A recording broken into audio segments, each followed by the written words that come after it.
उस तमिलनाडु के मुख्यमंत्री M.K. स्टालिन, DMK की चर्चित सांसद बहन कानिमोझी जी, बिहार के नेता प्रतिपक्ष तेजस्वी जी, मुकेश सहनी जी, इंडिया गठबंधन और इस सभा में यहाँ उपस्थित गायघाट के मुजफ्फरपुर के तमाम संघर्षशील साथियों, सबसे पहले पूरी यात्रा की ओर से आप सभी लोगों का दिल से शुक्रिया। आप सभी लोगों को जय भीम, लाल सलाम। 17 अगस्त को जब सासाराम से हम लोगों ने यात्रा शुरू की थी तो हमने कहा था कि ये यात्रा सिर्फ नहीं है, ये पूरे इस दौर के लिए एक बड़े जन आंदोलन का आगाज हो रहा है। और हमने देखा कि धीरे धीरे ये आंदोलन की जो गूंज है, जो इसका नारा है, वोट चोर गद्दी छोर, ये नारा पूरे देश में गूंजने लगा है और ये बिहार के इस आंदोलन की एक बहुत बड़ी सफलता है। जब SIR शुरू हुआ तो कुछ लोगों ने सोचा था कि बड़े आराम से बिहार के कम से कम 20% लोग जो मजबूरी में बाहर जाने के लिए, पलायन करने के लिए, बाहर जाकर के वहां रोजगार पाने के लिए मजबूर हैं, उन तमाम लोगों को बाहरी बता करके उनका नाम काट दिया जाएगा। बिहार के बहुत सारे जिंदा नौजवानों को मुर्दा घोषित कर दिया जाएगा, महिलाओं का नाम काट दिया जाएगा। ये जो इतनी बड़ी साजिश थी, इस वोटबंदी के खिलाफ आप लोगों ने आंदोलन शुरू किया। 9 जुलाई को पूरे बिहार में चक्का जाम आपने किया और फिर जब से राहुल जी ने 2024 के चुनाव में बेंगलुरु सेंट्रल के महादेवपुरा में 1 लाख फर्जी वोटर के उस घोटाले का खुलासा किया तो ये पूरे देश में वोट बंदी से शुरू करते हुए वोट चोरी के खिलाफ एक बहुत बड़े जन आंदोलन में तब्दील हो गया।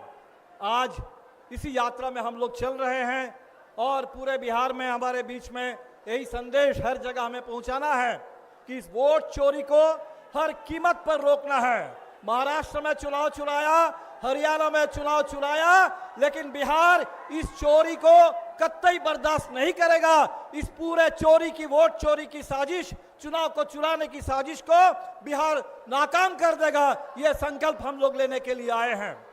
20 साल से नीतीश जी की सरकार चल रही है और पूरे रास्ते में हम लोग देख रहे हैं, बातें होती है विकास की, बातें होती है सुशासन की, लेकिन पूरे बिहार में चरम भ्रष्टाचार, अपराधियों का राज और विकास के नाम पर तमाम गरीबी, बेरोजगारी, कर्ज का बोझ और जन विरोधी योजनाएं।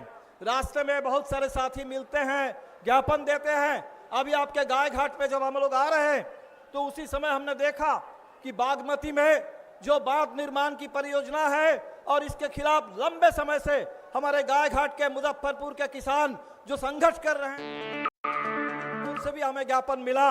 अजीब बात है कि बिहार में जहां इंद्रपुरी जलाशय की मांग कर रहे हैं लोग, सोन के इलाके में, सोन नहर में पानी नहीं है, सोन नदी सूख रही है, वहां जलाशय नहीं बन रहा है, लेकिन इस पूरे इलाके में जहां लोग बांध परियोजना के विरोध में संघर्ष कर रहे हैं, गांव के गांव डूब जाएगा, वहां जाकर के जबरदस्ती भ्रष्टाचार के लिए इस योजना को थोपा जा रहा है। इस अन्याय के खिलाफ बिहार लड़ेगा। आने वाला चुनाव बिल्कुल बदलाव का चुनाव है। इस सरकार को बदल देना है बिहार के अंदर। जिस सरकार ने बिहार के साथ विश्वासघात किया, मोदी जी और नीतीश जी, अब तो नीतीश जी को सामने रख करके मोदी जी सरकार चला रहे हैं। ये नरेंद्र मोदी की सरकार है, भारतीय जनता पार्टी की सरकार है। डबल इंजन ने विश्वासघात किया है और इसीलिए इस चुनाव में इस सरकार को हमें निश्चित तौर पर बदल देना है। हमने देखा कि आज इस यात्रा के साथ पूरे बिहार की उम्मीद जुड़ गई है। वोट चोरी के खिलाफ, चुनाव चोरी के खिलाफ, भ्रष्टाचार के खिलाफ जबरदस्त लोगों में गुस्सा और साथ ही साथ बिहार को और बिहार की सरकार को बदलने का संकल्प है। तमाम संघर्षशील साथियों को फिर एक बार सलाम। इस पूरे जज्बे को बनाए रखिए, इसको आगे बढ़ाइए। बहुत बहुत शुक्रिया। इनकलाब जिंदाबाद, इंडिया गठबंधन।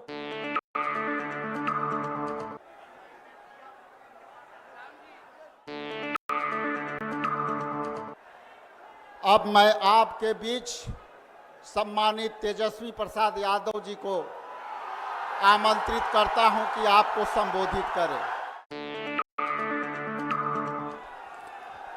गायघाट की जनता जिंदाबाद। मंच पे आदरणीय राहुल गांधी जी, तमिलनाडु के मुख्यमंत्री एम.के. स्टालिन साहब, उनके साथ आए कनिमोझी जी, मंच पर उपस्थित दीपांकर जी, पप्पू यादव जी, मनोज झा जी, साहनी साहब, अखिलेश सिंह जी, यादव जी, ललित यादव जी, इसराइल मंसूरी साहब, निरंजन और सभी माननीय विधायकगण और कांग्रेस के पीसीसी राजेश राम जी, गायघाट मुजफ्फरपुर से आए हुए सभी लोगों को तेजस्वी प्रणाम सलाम करता है। आप सब लोग इतने बड़े तादाद में वोटर अधिकार यात्रा में पहुंचे हैं। आप लोगों ने हिम्मत जो दी है, आपको तेजस्वी वादा करता है कि सरकार को हम लोग उखाड़ के फेंकेंगे और एक नया सरकार हम लोग बनाने का काम करेंगे, जहां पढ़ाई, दवाई, कमाई, सिंचाई, सुनवाई और कार्रवाई वाली सरकार होनी चाहिए कि नहीं। हमारे चाचा तो अब उनकी स्थिति नहीं रह गई, अचेत अवस्था में हो गए। बिहार अब उनसे संभाला नहीं जा रहा है। अब खटारा सरकार हम लोगों को नहीं चाहिए 20 साल पुरानी। अब तेज रफ्तार से जो विकास करेगा, बिहार को आगे ले जाएगा, जो तरक्की करेगा, वैसी सरकार हम लोगों को लाना है, जो गरीब किसान की बात करे, मजदूर छात्र की बात करे, नौजवान की बात करे, महिला बुजुर्ग, चाहे कोई जात के हो, कोई वर्ग के हो, कोई धर्म के हो, हम लोग सब लोगों को साथ लेकर के चलेंगे। और आप सब लोग जानते हैं इस एनडीए की सरकार में घूसखोरी बढ़ी है कि नहीं बढ़ी है?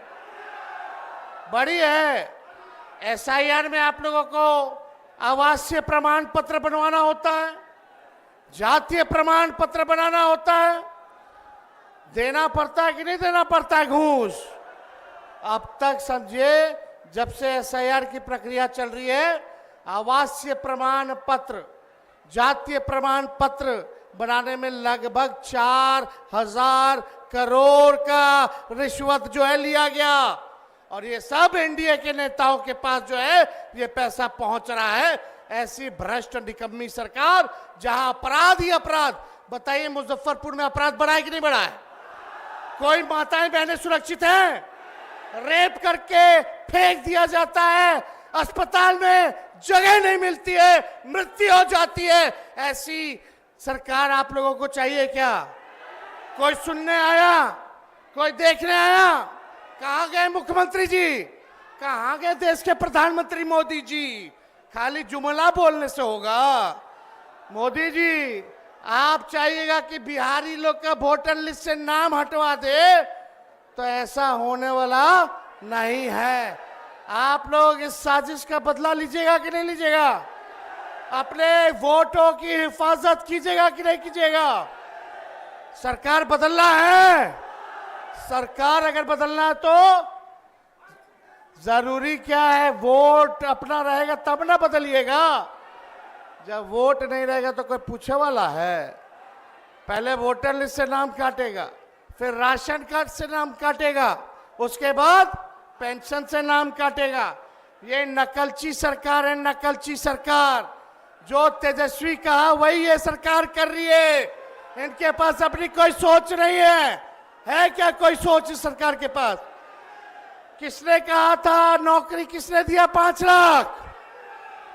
पेंशन की बात बढ़ाने की किसने की? फ्री बिजली की बात किसने की? डोमिसाइल की बात किसने की? युवा आयोग की बात किसने की? माई बहन मान योजना की बात किसने की? जो तेजस्वी कह रहा है वही ये सरकार कर रही है। अब आप बताओ, आपको डुप्लीकेट सीएम चाहिए कि ओरिजिनल सीएम चाहिए? जोर जोर से आवाज आना चाहिए। डुप्लीकेट सीएम या ओरिजिनल सीएम? इसलिए हम लोग नए लोग हैं, नया बिहार बनाना है। सब लोग, हम लोग इंडिया अलायंस के लोग एकजुट हैं और हम दिल से धन्यवाद राहुल गांधी जी को देना चाहते हैं कि इस यात्रा की शुरुआत उन्होंने की है और लोगों को जागरूक किया जा रहा है।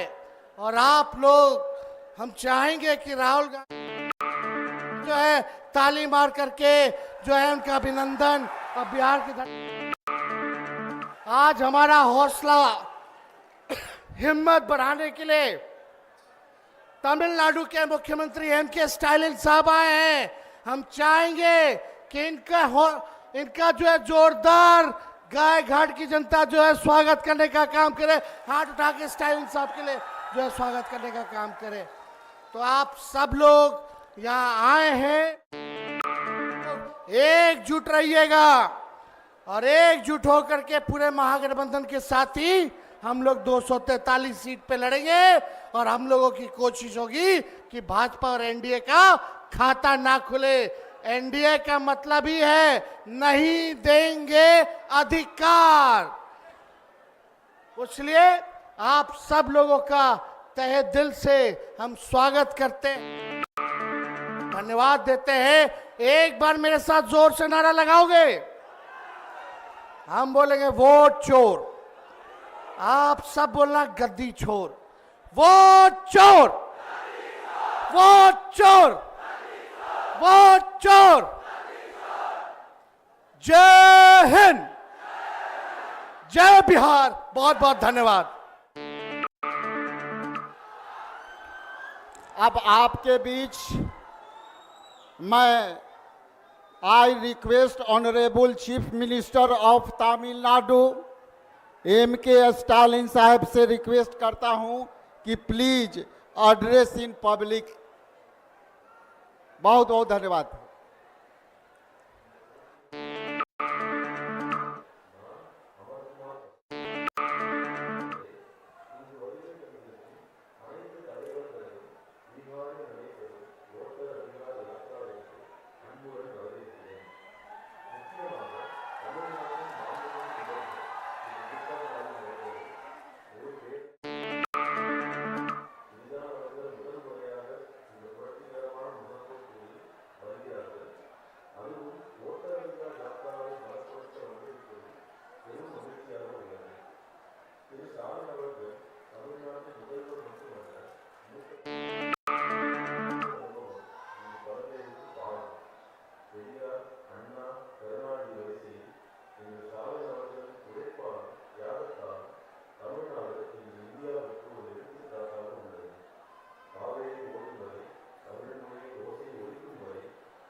வாக்காளர் அதிகார யாத்திரை நடத்தக்கூடிய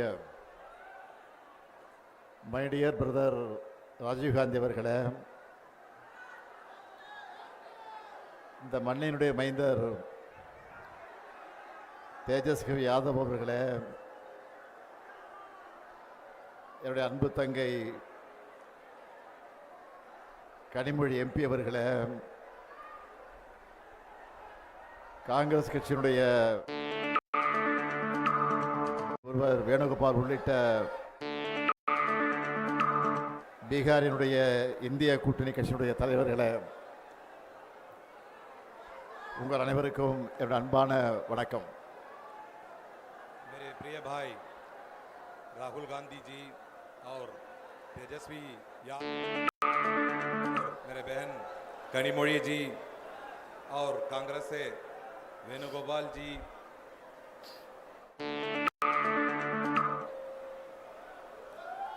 உங்களை எல்லாம் பார்ப்பதற்காகத்தான் 2000 கிலோமீட்டர் கடந்து நான் இங்கே வந்திருக்கிறேன். आप सबको देखने के लिए मैं 2000 किलोमीटर पार करके आया हूं.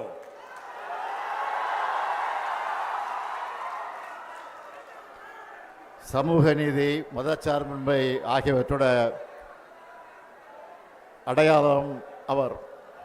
सामाजिक न्याय और धर्मनिरपेक्षता यही लालू प्रसाद यादव जी की पहचान है. பீகார் என்றாலே மரியாதைக்குரிய லாலு பிரசாத் யாதவ் அவர்கள்தான் எல்லோருக்கும் நினைவுக்கு வருவார். बिहार के नाम आते ही हमें माननीय लालू प्रसाद यादव जी याद आते हैं. தலைவர் கலைஞர் அவர்களும் லாலு அவர்களும் மிக நெருக்கமான நண்பர்களாக இருந்தார்கள். हमारे नेता कलंजर करुणानिधि जी और लालू जी बहुत घनिष्ठ मित्र रहे. எத்தனையோ வழக்குகள் மிரட்டல்கள் வந்தாலும் பாஜகவுக்கு பயப்படாம அரசியல் செஞ்ச காரணத்தினால இந்தியாவோட மிகப்பெரிய அரசியல் தலைவர்கள் ஒருத்தரா உயர்ந்து நிற்கிறார் லாலு பிரசாத் அவர்கள். कितने ही मुकदमे और धमकियां आई, लेकिन भाजपा से डरे बिना राजनीति करने के कारण लालू प्रसाद जी भारत के सबसे बड़े राजनीतिक नेताओं में एक बनकर खड़े हैं. அவருடைய வழித்தடத்துல அப்பாவுக்கு தப்பாது பிறந்த பிள்ளையா உழைச்சிக்கிட்டு இருக்கிறார் தேஜஸ்வி அவர்கள். और उनके पक्षिणों पर उनके योगी पुत्र श्री तेजस्वी जी ने संघर्ष कर रहे हैं. கடந்த ஒரு மாத காலமா இந்தியாவே பீகாரை தான் பார்த்துக்கிட்டு இருக்கு. पिछले एक महीने से पूरा भारत केवल बिहार को देख रहा है. இதுதான் பீகார் மக்களுடைய பலம், ராகுல் காந்தியினுடைய பலம், தேஜஸ்வியினுடைய பலம். यही बिहार की ताकत है, यही राहुल गांधी जी की ताकत है, यही तेजस्वी जी की ताकत है. இந்தியாவோட ஜனநாயகத்திற்கு ஆபத்து வரும்போதெல்லாம் அதுக்கான போர்க்குரலை பீகார் எழுப்பியிருக்கு. இதுதான் வரலாறு. जब भी भारत के लोकतंत्र पर खतरा आया, उसका बिगुल बिहार ने ही फूंदा. यही इतिहास है. லோக்நாயக் ஜெயபிரகாஷ் நாராயணன் அவர்கள் ஜனநாயகத்தின் குரலை, சோசலிசத்தின் குரலை எதிரொலித்தார். அதுக்காகத்தான் மக்கள் சக்தியை அவர் திரட்டினார். लोकनायक जयप्रकाश नारायण ने लोकतंत्र की आवाज, समाजवाद की आवाज गुंजाई और जनता की शक्ति को संगठित किया. அந்த பணியைத்தான் அருமை சகோதரர் ராகுல் காந்தி அவர்களும் தம்பி தேஜஸ்வி அவர்களும் இங்க செஞ்சுக்கிட்டு இருக்காங்க. वही कार्य मेरे प्रिय भाई राहुल गांधी जी और छोटे भाई तेजस्वी जी यहां कर रहे हैं. இவங்க போராடலாம் மக்கள் கடல் மாதிரி திரண்டு வராங்க. जहां भी वो जाते हैं वहां जनता सागर की तरह उमड़ आती है. அதுலயும் தேஜஸ்வி அவர்கள் கார் ஓட்ட அதுல ராகுல் காந்தி பயணம் செஞ்ச காட்சியை பார்த்தேன். ஏன் மோட்டார் சைக்கிள் பயணத்தை நான் பார்த்தேன். मैंने वो दृश्य देखा जब तेजस्वी जी गाड़ी चला रहे थे और राहुल गांधी जी उसमें यात्रा कर रहे थे. और क्यों मैं बाइक यात्रा भी मैं नहीं देखी. உங்களுடைய நட்பு அரசியல் மட்டும் கிடையாது, ரெண்டு உடன்பிறப்புகளோட நட்பு. आपकी मित्रता केवल राजनीतिक मित्रता नहीं है, ये दो भाइयों की दोस्ती है.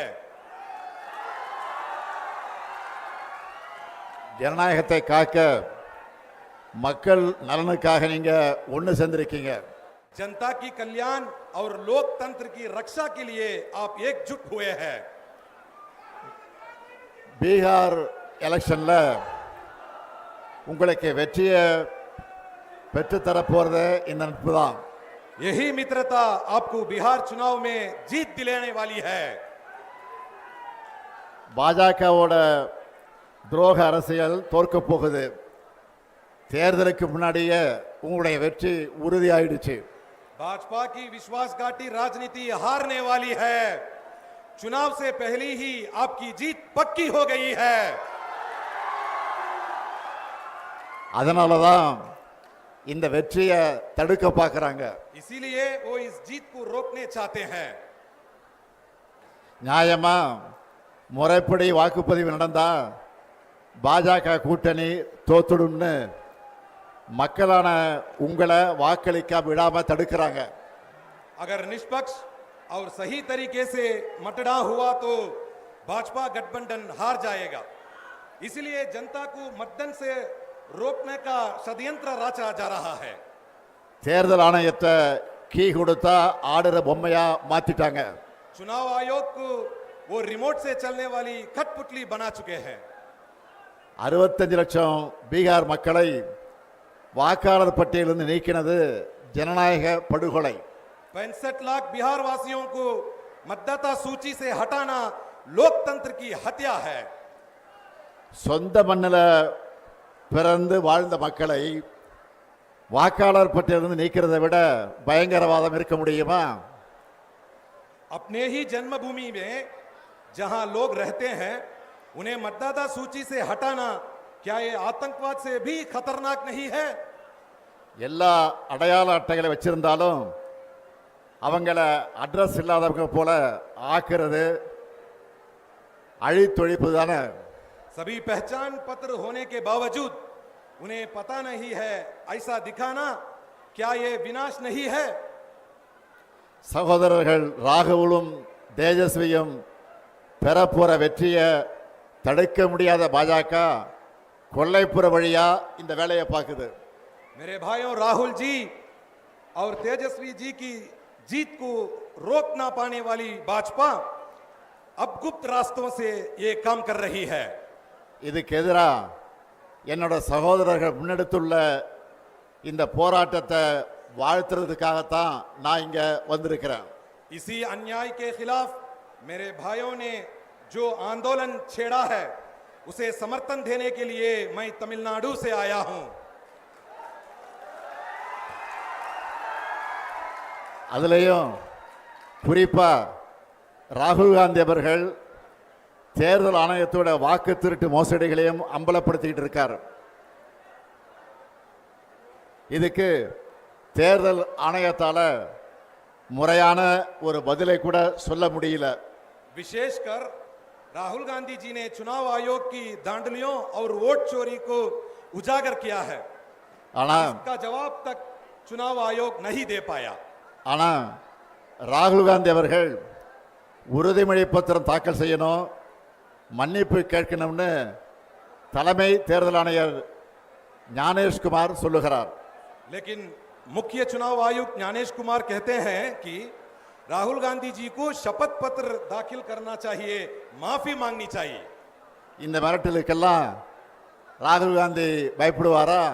क्या राहुल गांधी ऐसा डरने वाले हैं? ராகுல் காந்தியோட வார்த்தைகள்லையும் கண்கள்லையும் எப்பவும் பயம் இருக்காது. राहुल गांधी जी की आंखों में और शब्दों में कभी डर नहीं होता।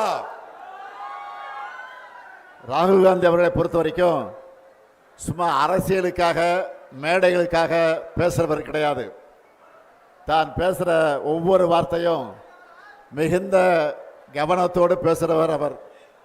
वो केवल राजनीति या मंच के लिए नहीं बोलते, जो भी कहते हैं बहुत सोच समझकर कहते हैं। இப்போ ஏன் பாஜக அவர் மேல பாயிறாங்கன்னா आज भाजपा उन पर इसलिए टूट पड़ी है।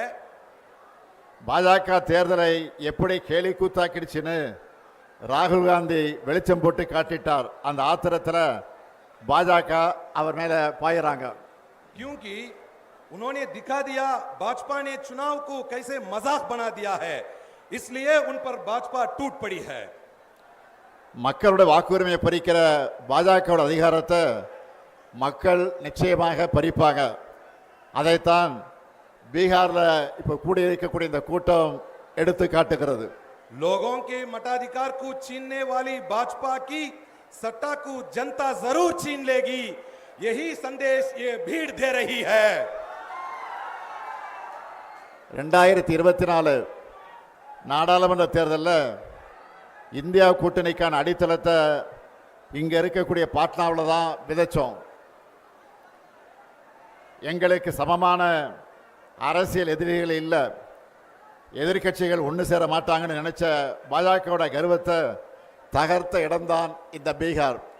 2024 लोकसभा चुनाव के लिए इंडिया गठबंधन की नींव हमने यहां पाटना में डाली। भाजपा को लगा था विपक्षी पार्टियां कभी एकजुट नहीं होंगी, उस घमंड को बिहार ने तोड़ा। 400 இடம்னு கனவு கண்டவங்கள 240 அடக்கினது இந்தியா கூட்டணி. 400 सीटों का सपना देखने वालों को 240 में समेट दिया इंडिया गठबंधन ने। மெஜாரிட்டின்னு ஆட்டம் போட்டவங்க மைனாரிட்டி ஆகிட்டாங்க. மக்கள் சக்திக்கு முன்னாடி எப்படிப்பட்ட சர்வாதிகாரியை மண்டியிட்டு தான் ஆகணும்னு மீண்டும் பீகார் நிரூபிக்கணும். पीटने वाले अल्पमत में बदल गए। जनता की ताकत के आगे हर तानाशाह को झुकना ही पड़ता है, ये फिर एक बार बिहार साबित करना है। அருமை சகோதரர் ராகுல் காந்தி அவர்களே, நீங்கள் இன்னைக்கு இந்தியாவுக்கான வழக்கறிஞரா இருக்கீங்க. मेरे प्रिय भाई राहुल गांधी जी आज अब भारत के वकील हैं। உங்களால இந்திய மக்களுக்கு நீதி கிடைக்கும், இந்தியாவில் ஜனநாயகம் தழைக்கும். आपके कारण भारत के लोगों को न्याय मिलेगा, भारत में लोकतंत्र फूले फलेगा। மக்கள் சக்திக்கு இணையானது எதுவும் இல்லைன்னு சகோதரர் தேஜஸ்வி காட்டிக்கிட்டு இருக்கார். मेरे भाई तेजस्वी ने दिखा दिया है कि जनता की ताकत से बड़ा कुछ नहीं है। நீங்க 2 பேரும் பீகார்ல பெறப்போற வெற்றி தான் இந்தியா கூட்டணியோட அடுத்தடுத்த வெற்றிகளுக்கு அடித்தளமாக அமைய போகிறது. आप दोनों को बिहार में मिलने वाली जीत इंडिया गठबंधन की आगे की जीतों की नींव रखेगी। பீகார் சட்டமன்ற தேர்தலில் நீங்க வெற்றி பெற்ற பிறகு நடைபெறக்கூடிய வெற்றி விழா கூட்டத்தில் நிச்சயமா உறுதியா நானும் பங்கேற்பேன். நன்றி, வணக்கம். बिहार विधानसभा चुनाव में आप जीतने के बाद होने वाली सभा में भी मैं भाग लूंगा। धन्यवाद, नमस्कार।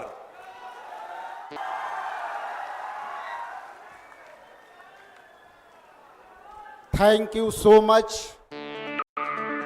स्टालिन साहब। अब मैं आपके बीच सम्मानित सामाजिक न्याय के योद्धा, पूरे देश में SIR के मुद्दे पर इलेक्शन कमीशन के नाक तले चने दबाना हम आदरणीय करते हैं कि आपको संबोधित करें। आदरणीय राहुल गांधी जी।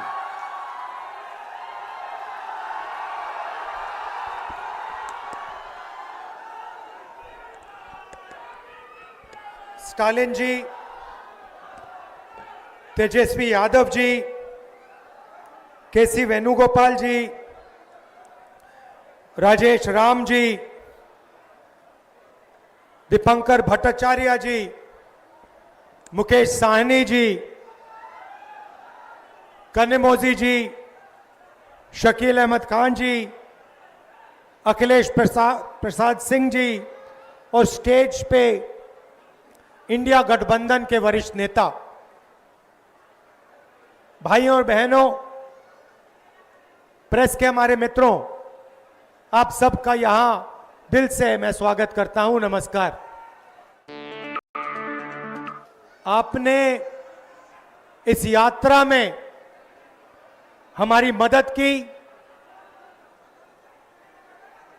अपनी शक्ति आपने यात्रा में डाली और यात्रा पूरे बिहार में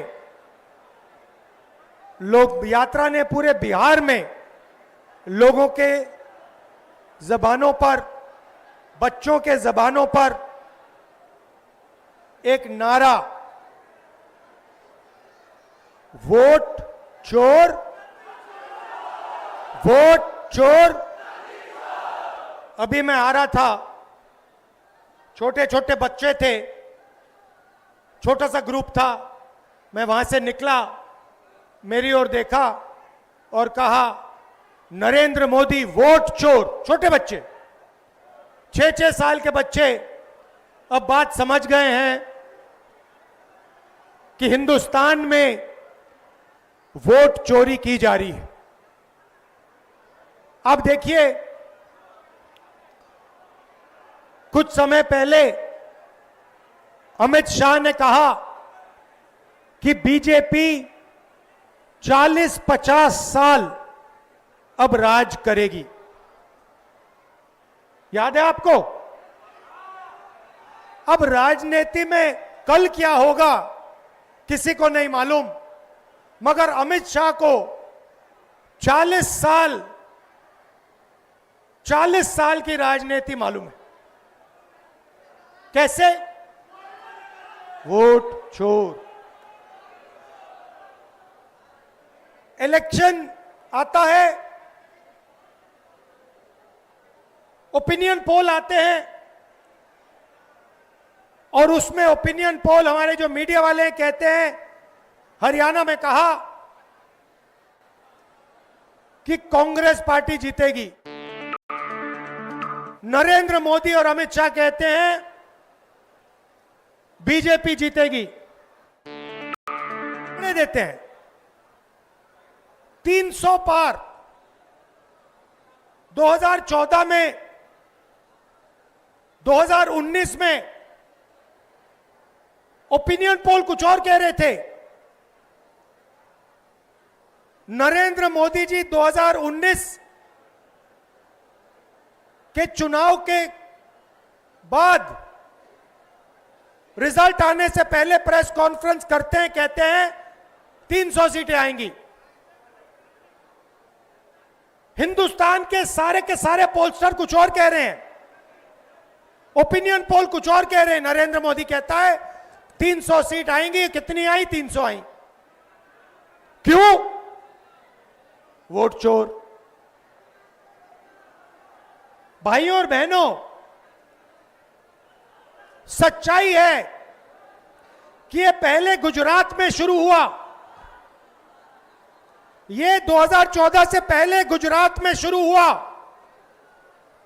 और 2014 में नेशनल लेवल पे ये लोग इसको लाए। गुजरात मॉडल आर्थिक मॉडल नहीं है। गुजरात मॉडल वोट चोरी करने का मॉडल है और इस मॉडल को ये 2014 में नेशनल लेवल पे लाए। आप देखिए, मध्य प्रदेश का चुनाव चोरी किया, हरियाणा का किया, महाराष्ट्र का किया। हम कुछ बोलते नहीं थे क्योंकि सबूत नहीं था, मगर महाराष्ट्र में सबूत मिल गया। इन्होंने कुछ ज्यादा कर दिया। लोकसभा में हमारा गठबंधन जीतता है, 4 महीने बाद असेंबली इलेक्शन होता है, हमारे गठबंधन जमीन पे दिखता ही नहीं है, खत्म। फर्क क्या था? फर्क था कि लोकसभा में जितने वोट हमें मिले उतने ही हमें विधानसभा में मिले। इलेक्शन कमीशन ने लाखों वोट जोड़े, तकरीबन 1 करोड़ वोट लोकसभा के बाद जोड़े। वो सारे के सारे वोट बीजेपी के खाते में जाते हैं और उन वोटों से बीजेपी चुनाव जीतती है। हमने इलेक्शन कमीशन से पूछा, हमें वोटर लिस्ट दीजिए, कहते नहीं देंगे। हमने कहा वीडियोग्राफी दिखाइए, कहते नहीं देंगे। और उसके बाद कानून बनाते हैं कि 45 दिन में वीडियोग्राफी खत्म कर दो, डिस्ट्रॉय कर दो। तो फिर हमने क्या किया, हमने एक टीम को कर्नाटक में माधेपुरा विधानसभा में हमने उनसे कहा कि देखिए आप थोड़ी गहराई में जाइए। मैं उन लड़कों का धन्यवाद करना चाहता हूं। 4-6 महीने 16-16 घंटे उन्होंने काम किया। मैं बताता हूं क्या किया। इलेक्शन कमीशन ने हमें पोलिंग के टाइम लिस्ट देते हैं, कागज की लिस्ट, 200 किलो कागज, 8 फुट ऊंची गड्डियां कागज की। हर लिस्ट को, एक चेहरे को लाखों चेहरों से मिलाया, एक चेहरे को लाखों फोटो से मिलाया, एक नाम को लाखों नामों से मिलाया और सच्चाई निकाली। भाइयों और बहनों, माधेपुरा असेंबली में, मैं लोकसभा की बात नहीं कर रहा हूं, एक असेंबली में 1 लाख फर्जी वोटर मिले। कोई 4-5 बार वोट कर रहा है, अलग अलग पोलिंग बूथ पे नाम है। एक घर में 70-80 लोग हैं, एक बेडरूम का घर है, हमने लोग वहां भेजे, वहां पे 4 लोग रहते हैं। हमने पूछा भैया ये 70 लोग कौन है? ऐसे कोई नहीं है यहां पे। डुप्लीकेट नाम, हजारों डुप्लीकेट नाम, 1 लाख फर्जी वोट। भाई और बहनों, माधेपुरा में 7 असेंबली हैं, 6 में कांग्रेस जीतती है। जहां पे 1 लाख फर्जी वोट थे वो सारे के सारे बीजेपी को गए और एक असेंबली में 1 लाख वोट से बीजेपी जीतती है और पूरी लोकसभा को ले जाती है। भाइयों और बहनों, ये सिर्फ कर्नाटक सेंट्रल में नहीं हुआ है, ये हिंदुस्तान में 70-80 सीटों में किया गया था। और मैं आप इसको स्टेज से बता रहा हूं, हमने काम शुरू कर दिया है। माधेपुरा पहला कदम है। हम आपको दिखाएंगे कि असेंबली इलेक्शन चोरी किए जा रहे हैं, हरियाणा चोरी किया गया, महाराष्ट्र चोरी किया गया, लोकसभा चोरी की गई। हम दिखाएंगे आपको सबूत के साथ, हम आपको दिखाएंगे।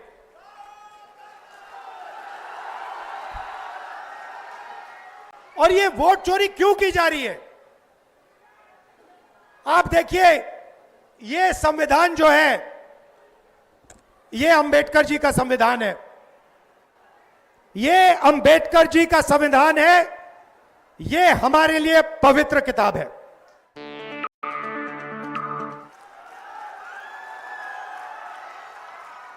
इसको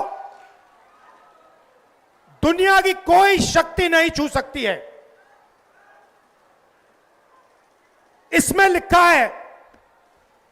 लिखा है हिंदुस्तान में एक व्यक्ति को 1 वोट मिलेगा। इसमें कहीं नहीं लिखा कि एक व्यक्ति को 2 वोट मिलने चाहिए, 3 मिलने चाहिए, 5 मिलने चाहिए और दूसरे को वोट मिलना ही नहीं चाहिए। मैं इलेक्शन कमीशन से पूछता हूं, इसमें लिखा है कि एक व्यक्ति को 1 वोट मिलेगा, आपने 65 लाख वोट बिहार में क्यों काटे? आप संविधान पर आक्रमण कर रहे हो। बिहार में हजारों लोग हमसे मिले, हजारों लोग मिले, कहते हैं भैया हमने तो वोट किया, 3-4 बार वोट किया, हमारे पास सारी की सारी आईडी है, हमारा वोट काट दिया। हजारों लोग से मैं मिला हूं यहां पे, जिंदा लोगों को मार दिया। और आप देखिए किसको मार रहे हैं, आप देखिए किसका वोट कट रहा है। दलितों का वोट कट रहा है,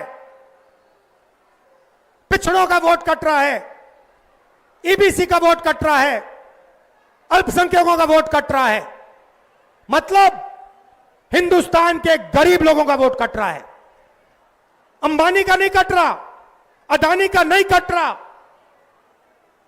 हिंदुस्तान के गरीब लोगों का वोट कट रहा है, क्योंकि वो नहीं चाहते कि आपकी आवाज सुनाई दे। वो नहीं चाहते कि आप अपनी जमीन की रक्षा कर पाओ। वो नहीं चाहते कि आप पेपर लीक के सामने खड़े हो पाओ। वो नहीं चाहते कि आपके बच्चों को रोजगार मिले, इसलिए इस पर आक्रमण कर रहे हैं। भाइयों और बहनों, इसके बिना हिंदुस्तान के गरीबों के पास कुछ नहीं है। जो अधिकार आपको मिले हैं वो इस किताब से मिलते हैं, और ये कोई नई किताब नहीं है। इसमें सोच जो है हजारों साल पुरानी है। यहां पे स्टालिन जी आए, इसमें पेरियार जी की सोच है। यहां पे वेणुगोपाल जी बैठे हैं, इसमें नारायण गुरु जी की सोच है।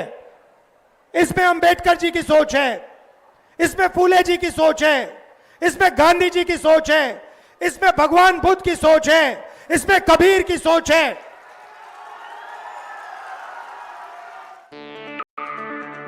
अब है, और मैं बता रहा हूं, अगर वोट चोरों ने यह सोच रखा है कि ये भारत माता की आत्मा को चोट पहुंचाएंगे, तो ये इस देश को, इस देश के जनता को, इस देश के युवाओं को नहीं समझे हैं।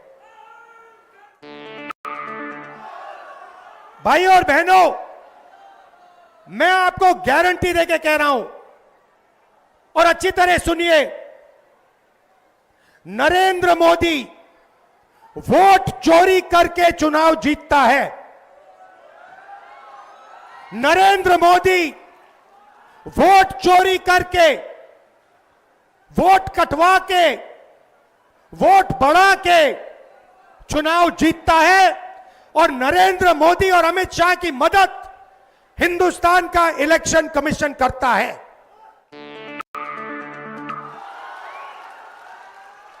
और सुनिए, 2023 में जब हमें बात समझ आनी शुरू हुई, सबूत मिलना शुरू हुआ, एक नया कानून आता है।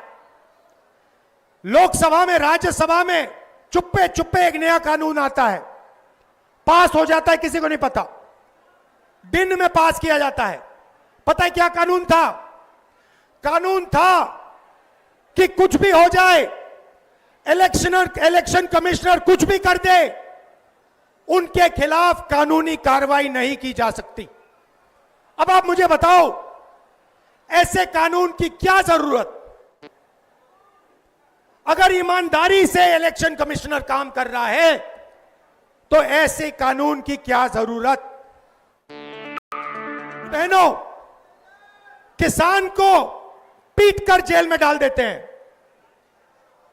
मजदूर को 2 जूते मारकर जेल में डाल देते हैं, युवा पेपर लीक के बारे में धरना देता है, लाठीचार्ज होता है, अंदर कर देते हैं, एफआईआर लग जाते हैं।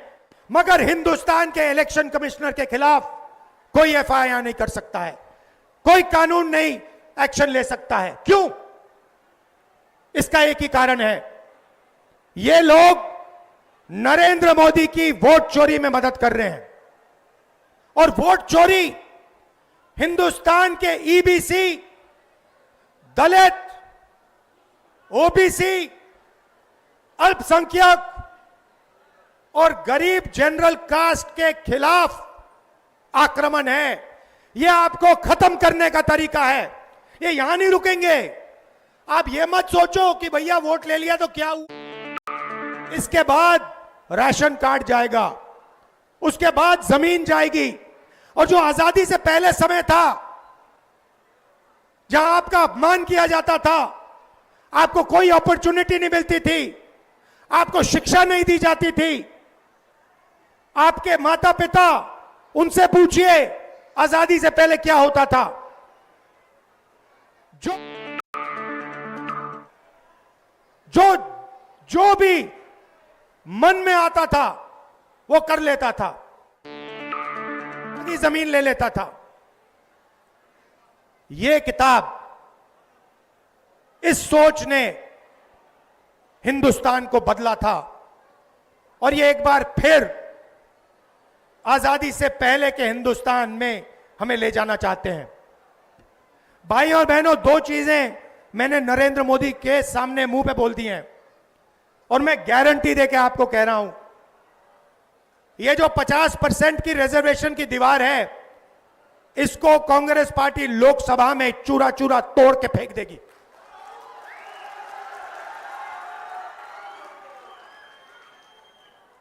इसका चूरा बना के हम परे कर देंगे। बहनों, कॉर्पोरेट इंडिया देखिए, मीडिया देखिए, मैं आपसे पूछना चाहता हूं, हिंदुस्तान के बड़े बड़े एंकर्स हैं, टीवी पे आते हैं, आप इन सबको जानते हो। मुझे इनमें से एक ओबीसी, एक ईबीसी, एक दलित नाम बता दो। मुझे एक नाम बताओ, मीडिया में दलित नाम बताओ, ओबीसी नाम बताओ, ईबीसी नाम बताओ, कहां है? आदिवासी नाम बताओ, कहां है? एक भी नहीं है। और ये नैरेटिव बनाते हैं। आप देखना, यहां पे करोड़ों लोग आए हैं यात्रा में, मीडिया कुछ नहीं दिखाता, कुछ नहीं दिखाता। ट्रंप ने आज कहा, सुनिए, ट्रंप ने आज कहा कि जब हिंदुस्तान पाकिस्तान का युद्ध हो रहा था, मैंने फोन उठाया और नरेंद्र मोदी से कहा कि सुन, ये जो तू कर रहा है, इसको 24 घंटे के अंदर बंद कर। और नरेंद्र मोदी ने 24 घंटे में नहीं, 5 घंटे में सारा का सारा रोक दिया। मीडिया नहीं कहेगी भाइयों बहनों, मीडिया नरेंद्र मोदी की है, मीडिया अंबानी की है, मीडिया अदानी की है, मीडिया हमारी नहीं है, तेजस्वी की नहीं है, स्टालिन जी की नहीं है, आदिवासियों की, दलितों की, पिछड़ों की, ईबीसी की नहीं है। मीडिया छोड़िए, कॉर्पोरेट इंडिया देखते हैं। अदानी, अंबानी, टाटा, बिरला, मुझे बताओ, इनमें से ईबीसी कौन है, दलित कौन है, आदिवासी कौन है, पिछड़ा कौन है? नाम बताओ। एक नाम नहीं मिलेगा। जुडिशियल, आदिवासी नाम, दलित नाम, पिछड़ों का नाम बता दो, एक नहीं मिलेगा। मालिक की लिस्ट निकालो, वहां नहीं मिलेगा। शिक्षा की संस्था, यूनिवर्सिटी, कॉलेजेस, इनकी लिस्ट निकालो, वहां नहीं मिलेगा। आप हो ही नहीं कहीं। 90% हिंदुस्तान कहीं है ही नहीं, इसीलिए ये वोट चोरी कर रहे हैं। जिस दिन आपकी आवाज ठीक से सुनाई दे गई, उस दिन हिंदुस्तान बिल्कुल बदल जाएगा। इसीलिए दूसरी बात मैंने नरेंद्र मोदी से कही, सामने जाति जनगणना हिंदुस्तान में होगा, दूध का दूध, पानी का पानी होगा।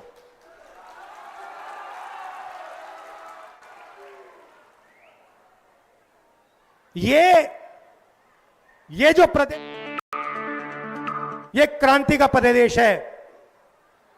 अंग्रेजों को बिहार ने ही हराया था, चंपारण में बात शुरू हुई थी। वैसे ये जो वोट चोरी की जो आग है, ये बिहार में फैल गई है और अब बिहार से पूरे हिंदुस्तान में फैलेगी। आप देखना क्या होता है, क्योंकि पिछले 10 साल से पूरे हिंदुस्तान का बेवकूफ बनाया जा रहा है और हम सबूत के साथ आने वाले समय में आपको दिखा देंगे। जैसे माधेपुरा में दिखाया, वैसे आपको हम दिखाएंगे कि पिछले 10 साल नरेंद्र मोदी, अमित शाह और इलेक्शन कमीशन वोट चोरी कर रहे हैं और आपकी आवाज, आपके दिल की आवाज को दबा रहे हैं। आपने यात्रा की मदद की, आपने हम सब की मदद की, दिल आपके बिना, आपकी शक्ति के बिना यह यात्रा शुरू भी नहीं होती। यह यात्रा हमारी नहीं है जो कि यात्रा तेजस्वी जी, भट्टाचार्य जी, साहनी जी, राहुल गांधी हम कर रहे हैं। नहीं, यात्रा आपकी है, आपकी आवाज है यात्रा में। हम आपकी आवाज के साथ खड़े हैं, मगर शक्ति आप में है, ज्ञान आप में है और आप में देश को बदलने की ताकत है।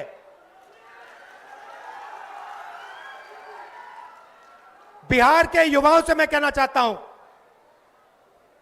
नरेंद्र मोदी जी ने, अमित शाह ने, अंबानी और अदानी ने आपके हाथ से आपका रोजगार छीना है, आपके हाथ से आपका भविष्य छीना है।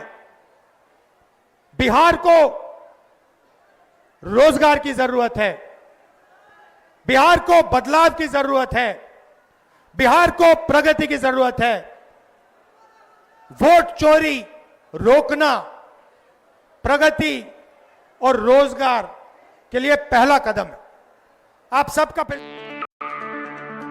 मेरे भाई स्टालिन जी का धन्यवाद करता हूं, इतनी दूर से आए, साथ चले, दिल से धन्यवाद करता हूं।